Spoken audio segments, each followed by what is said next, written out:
Assalamualaikum everyone, how are you all doing? Welcome back to another class of কিছুই পারি না। So যারা আমরা ইংরেজিতে কিছুই পারি না তারা কিন্তু এইটাও জানি না যে প্রশ্ন করার ক্ষেত্রে কখন আমরা উড ব্যবহার করি, কখন আমরা কুড ব্যবহার করি।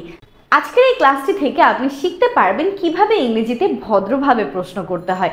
জেনুইনলি আগের ক্লাসগুলো থেকে তো আমরা শিখেছি কিভাবে আমরা কোয়েশ্চেন মেক করতে পারি, আমরা WH ওয়ার্ড শিখেছি, ফ্রেজ শিখেছি, এক্সাম্পল দেখেছি, ইয়েস নো কোয়েশ্চেন বানিয়েছি, ইনফরমেটিভ কোয়েশ্চেন বানিয়েছি। যারা যারা ক্লাসগুলো মিস করেছেন আমাদের কিন্তু পেজে এবং ইউটিউব চ্যানেল দেওয়া আছে সিরিয়াল ওয়াইজ, আপনি সেই ক্লাসটি দেখে নিতে পারেন। এবং আজকের ক্লাসে আমরা স্পেসিফিকলি শিখব উড এবং কুড দিয়ে প্রশ্ন বানানো। সো সবার আগে এইটা বলে নিতে হবে যে যখন আমরা কাউকে ভদ্রভাবে কোনো প্রশ্ন করতে চাই, ধরেন আমাদের থেকে বয়সে বড় কেউ বা কোনো ফর্মাল জায়গায় আমি আছি বা আমি কোনো অচেনা মানুষ, কোনো স্ট্রেঞ্জারের সাথে কথা বলছি, তখন কিন্তু আমি চাইলেই তাকে যেমন তেমনভাবে প্রশ্ন করতে পারি না, তাই না?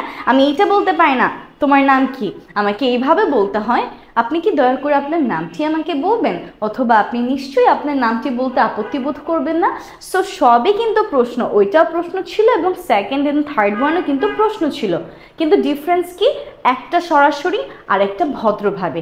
সো যখন আমরা উড বা কুডকে ব্যবহার করি তখন এইটা আসলে ভদ্র প্রশ্নতে রূপান্তরিত হয়ে যায়। এবং প্রশ্ন করার ক্ষেত্রে আসলে উড এবং কুডের মধ্যে তেমন কোনোই ডিফারেন্স নাই, যে কোনো একটাই আমি ব্যবহার করতে পারবো। আমি চাইলে আমার প্রশ্ন কুড দিয়েও শুরু করতে পারবো, আমি চাইলে আমার প্রশ্নটা উড দিয়েও শুরু করতে পারবো। কিন্তু আমাকে এইটা মাথায় রাখতে হবে যে যখন আমি উড বা কুড দিয়ে প্রশ্ন করছি, উড কুডের পর কিন্তু অলওয়েজ আমি ভার্বের যে বেস ফর্মটা আছে সেই বেস ফর্মটাকেই বসাবো। আমি কোনো আইএনজি লাগাবো না এটার সাথে, আমি পাস্ট ফর্মে নিব না, আমি কোনো কিছু অ্যাড করবো না, নাথিং। তাহলে উড কুড দিয়ে যদি আমি আমার প্রশ্নগুলো বানাই, আমি কি করব? অবশ্যই ভার্বের বেস ফর্মটা রাখবো। ওকে, সো দেখুন, আপনি কি আমার জন্য অঙ্কটা করতে পারবেন?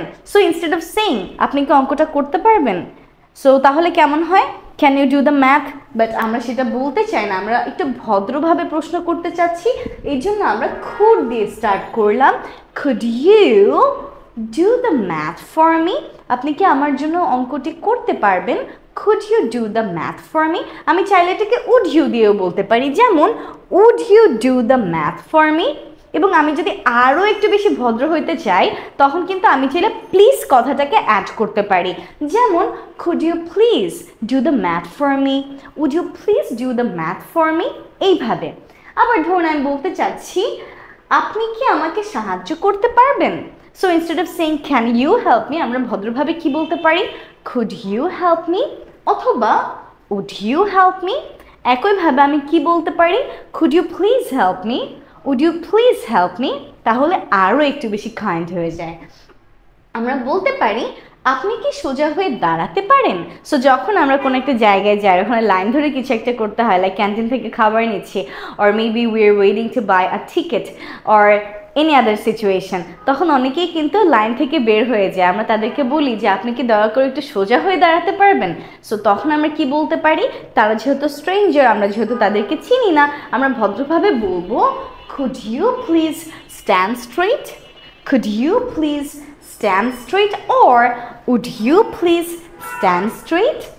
আমরা যদি বলতে চাই আপনি কি আমাকে যাওয়ার অনুমতি দিতে পারবেন? Could you allow me to go? Or would you allow me to go? আপনি কি অপেক্ষা করতে পারবেন? Could you wait? Would you wait? Or could you please wait? Would you please wait? এইভাবে। আপনি কি আমাকে একটা ফোন কিনে দিতে পারবেন? Could you buy me a phone? Would you buy me a phone? আর আরও বেশি যদি ইন্টেন্স করতে চাই তখন আমরা কি বলতে পারি? Could you please buy me a phone?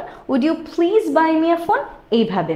So আমরা বুঝতে পারলাম যে যখন আসলে আমরা ভদ্রভাবে কাউকে কোনো প্রশ্ন করতে চাই, কোনো রিকোয়েস্ট করতে চাই, তখন instead of saying direct model auxiliary or WH ওয়ার্ডস আমরা কি করতে পারি? ওই সেম কোয়েশ্চেনটাকেই উড ইউ বা কুড ইউ দিয়ে বলতে পারি।